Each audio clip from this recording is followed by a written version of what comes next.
Praise lord, హల్లెలూయా.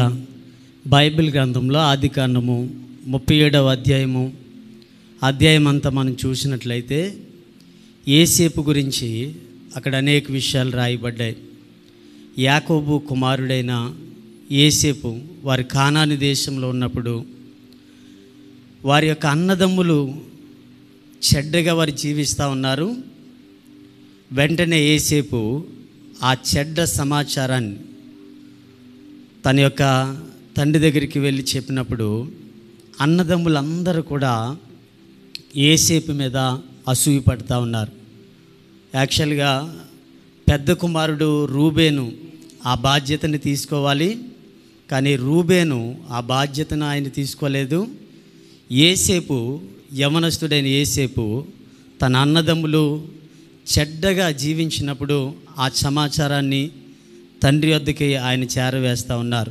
ఆ రోజు నుండి యోసేపు మీద అన్నదమ్ములందరూ కూడా అసూయతో పగ పెట్టుకుని యోసేపుకి వ్యతిరేకంగా ఆ కుటుంబంలో వారు జీవిస్తున్నట్లుగా దేవుని యొక్క వాక్యంలో మనం చూస్తూ ఉన్నాం.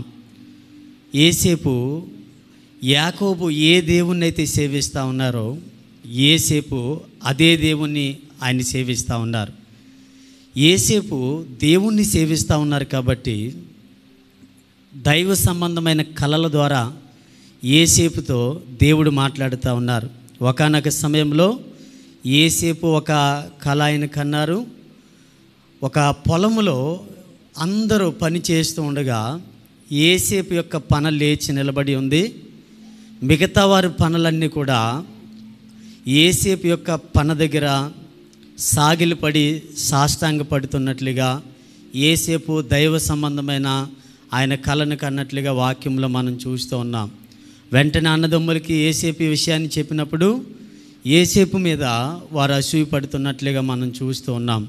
తర్వాత ఇంకొక కళను యోసేపు కని ఉన్నారు.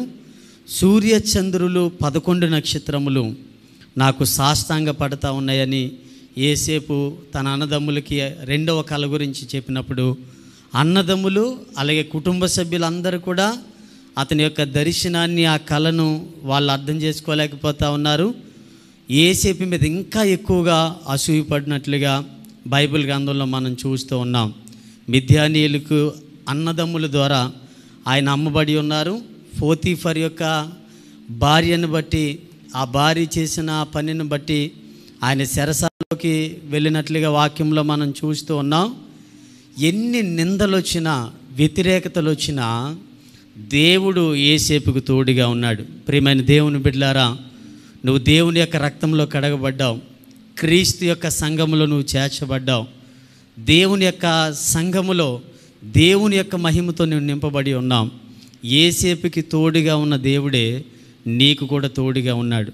ఒకవేళ నీ స్నేహితులు నిన్ను మోసం చేస్తూ ఉన్నారేమో, నీ కుటుంబ సభ్యులు నిన్ను అర్థం చేసుకోలేకపోతూ ఉన్నారేమో, నువ్వు ఎక్కడైతే పవిత్రంగా యథార్థంగా జీవిస్తూ ఉన్నావో నీ యథార్థతను బట్టి, నీ పరిశుద్ధతను బట్టి ప్రజలు ఒకవేళ నిన్ను బట్టి అసూయ పడుతూ ఉన్నారేమో, నీ పరిచర్యను బట్టి అసూయ పడుతూ ఉన్నారేమో, నీ యొక్క దేవునికి ఇచ్చిన వాక్య ప్రత్యక్షతలను బట్టి ప్రజలు అసూయ పడుతూ ఉన్నారేమో, దేవుడు మాత్రం నీకు తోడుగా ఉన్నాడు.